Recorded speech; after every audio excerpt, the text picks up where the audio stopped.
अस्सलाम वालेकुम। जो आप लोग से मैंने बात करनी है वो बड़ी इम्पोर्टेंट है।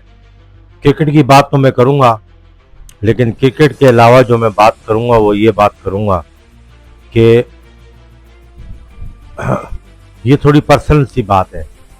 मैं जिस कंपनी की तरफ से मैं एक कंपनी में जॉब करता हूं, तो मैं जिस कंपनी की तरफ से वहां पर अपॉइंट हुआ हूं, तो उनके कुछ ऑनर्स के लिए मेरा मैसेज है इस वीलॉग में कि वो हमेशा से मुझे कोऑपरेट करते आए हैं और अभी भी वो करते हैं और आगे भी वो करेंगे। उनमें मैं सिर्फ एक पर्सनैलिटी का मैं नाम लूँगा, नुमान भट्ट साहब का। उनका मैं ख़ास शुक्रिया अदा करता हूँ। तो उनका इस वीलॉग में जो मैं एडक्शन नाम में ले रहा हूँ वो किसी वजह से ले रहा हूँ। और उसके अलावा मैं क्योंकि उनकी जो कंपनी है तो उनका मैं नाम इस वजह से नहीं ले सकता क्योंकि अंडर प्राइवेसी होता है, कॉन्टैक्ट होता है, वीलॉग मुख्तलिफ जगहों पे जाता है। तो मैं इस वजह से उनकी कंपनी की पब्लिसिटी के लिए उनका मैं नाम नहीं ले सकता हूँ। और जिस फर्म में मैं जॉब करता हूँ वहाँ भी मेरे जितने भी अफसरान हैं मैं उनका ख़ास शुक्रिया अदा करता हूँ। वो मेरे साथ हमेशा कोऑपरेट करते हैं। तो मैं अपने वीलॉग के थ्रू भी उनको बहुत शुक्रिया अदा करता हूँ। वो आगे भी मेरी जो है ना मेरे साथ बहुत अच्छा रवैया करेंगे और मुझे मेरी जॉब में मुझे सहूलतें प्रोवाइड करते हैं। तो जाहिर सी बात है मैं उनको बेस्ट विशेस ही दूंगा और उनको दुआएं ही दूंगा। तो ये छोटा सा जो मैंने प्रोमो बनाया इसका मकसद क्या है? जाहिर सी बात है मैंने किसी मकसद के लिए अभी ऐड किया होगा। असल में बेसिकली मुझे अपने इस वीलॉग में ना एक स्पॉन्सरशिप चाहिए। तो कोई भी मेरा जो है ना दोस्त और मेरा एक यूएसए में बैठा हुआ दोस्त जो है वो या कोई भी मुझे किसी भी जिसका भी ताल्लुक कोई एडवर्टाइजमेंट कंपनी से हो या सोशल शोबिस से हो, मुझे कुछ किसी किस्म का जब स्पॉन्सरशिप मिल जाएगा तो जाहिर सी बात है मेरी इनकम बहुत ही महदूद है और मैं फिर उतने कंसंट्रेशन के साथ ये वीलॉग नहीं कर सकता। मुझे अपनी जॉब भी करनी होती है और भी काम करना होता है। और जो भी बंदा जो काम करता है दुनिया में कहीं भी जो भी काम करता है किसी भी फील्ड में वो पैसे के लिए करता है कि उसको कोई इनकम हो।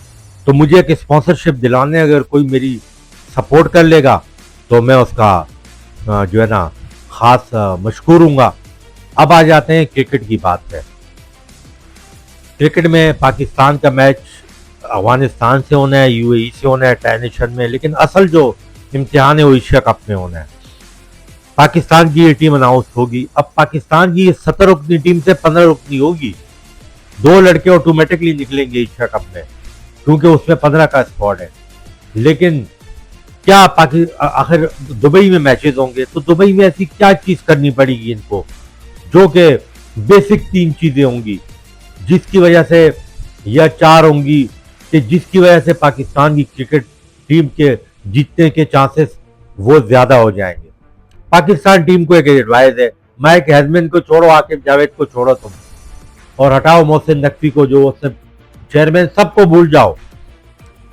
यही कप्तान हो यही टीम हो, आपने सिर्फ सिलेक्शन सही करनी है ओपोनेंट के हिसाब से। नंबर 2 बात, आपने पिच को रीड करना है कि क्या यहाँ पे ड्यू गिरती है या ड्यू नहीं गिरती है, या जो ओपोनेंट है वो ड्यू होने के बावजूद भी अच्छी बॉलिंग करवाता है जैसे अफगानिस्तान के बॉलर हो गए, तो हमने फायदा उठाना है नहीं उठाना। मैं एशिया कप की बात कर रहा हूं। और उसके बाद बाकी 2 चीजें मैं अभी आपको बताता हूं।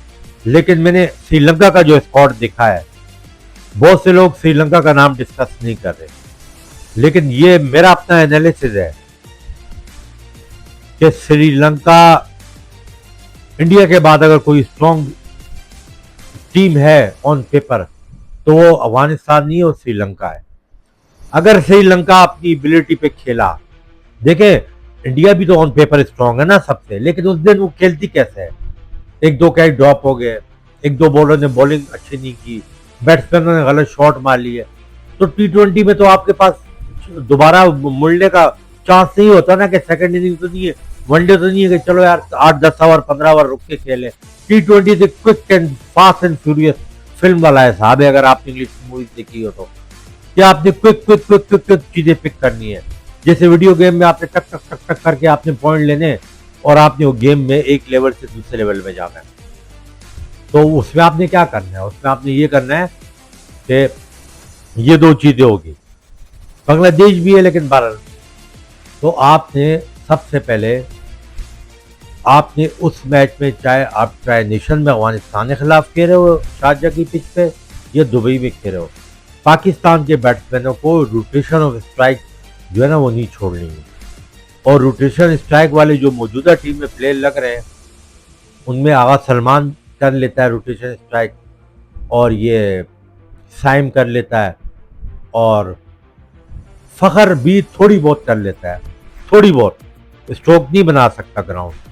तो जिस टीम के पास ग्राउंड शॉट ज्यादा होंगे तो ग्राउंड शॉट वाला ही तो सिंगल डबल करेगा ना, ग्लाइड करके तो नहीं करेगा टाइप। तो रोटेशन ऑफ स्ट्राइक बहुत काउंट करेगी, सिर्फ पावर हिटिंग काउंट नहीं करेगी। अगर आप ये सोचोगे कि हमने 6 ओवरों में, सही है दुबई की कंडीशन में शुरू के 6 ओवर क्रूशल होंगे, गेंद बाद में सॉफ्ट होता है, मुश्किल हो जाती है, लेकिन उन 6 ओवरों में अगर थोड़ा अच्छी बॉलिंग हो रही है तो आप अगर 6 ओवरों में 42 से 45 रन भी कर लोगे तो ये बुरा स्कोर नहीं है।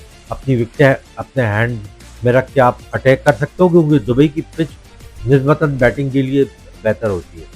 लेकिन अगर आप ये सोच के जाओगे कि हमने तो अभिषेक शर्मा को कॉपी करना है, हमने तो ट्रेविस हेड को कॉपी करना है, हमने तो डेविड वार्नर को कॉपी करना है, तो हमने तो भाई जॉस बटलर को कॉपी करना है, हमने तो जो है इवन लुइस को कॉपी करना है, तो हम लोग तो भाईजान, या हम लोग ने तो जो है वो न्यूजीलैंड के जो ओपनर हैं हमने उनकी तरह खेलना है, हमने उनको ओपनर करना है कॉनवे की तरह या दूसरे की तरह, कि हमने 6 ओवरों में 60 रन बनाने, 58 रन बनाने, तो उसमें आपकी 2-3 विकेटें गिर जाएंगी, प्रॉब्लम होगी। आपने कन्वेंशन क्रिकेट खेलनी है, यूएई कन्वेंशनल क्रिकेट के लिए है, जो भी टीम वो खेलेगी वो फाइनल में भी पहुंचेगी और फाइनल भी जीतेगी।